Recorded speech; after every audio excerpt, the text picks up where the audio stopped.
ঝামেলা আপা আত্মীয় নয়, তবুও আমাদের বাড়ির বিপদে আপদে তাকে ডাকলেই পাওয়া যায়। ঝামেলা আপার বাড়ির আমাদের বাড়ি থেকে অনেক দূরে। তার বর রিক্সা চালাতে পাবনা শহরে আসে, তো তাকে ডাকলে ঝামেলা আপা তার বরের রিক্সায় করে আমাদের বাড়িতে আসতো।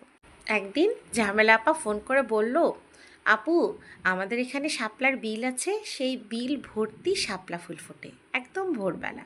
তো এখন বিলটা ফুলে ফুলে ভরে গেছে, তোমরা সবাই মিলে এসো, বিলটা ঘুরে দেখবে। তো সেই মতো আমরা একটা ছুটির দিন দেখে চলে গেলাম ঝামেলাপার বাড়িতে। তো আমরা সবাই মিলে 10-12 জন মতো হব।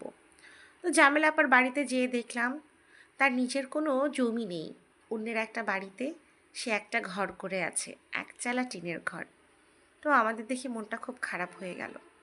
আমাদের ধারণাও ছিল না যে ঝামেলাপার আর্থিক অবস্থা এতটা শোচনীয়।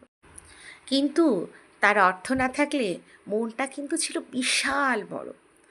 আমাদের জন্য কত যে আয়োজন করেছে, কত আদর, কত আপ্যায়ন, না দেখলে বোঝা যাবে না।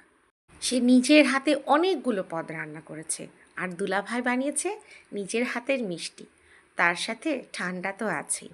তো সারাদিন ঝামেলাপার গ্রামটা ঘুরে বেরিয়েছি আর শাপলা বিলে খুব আনন্দ করেছি।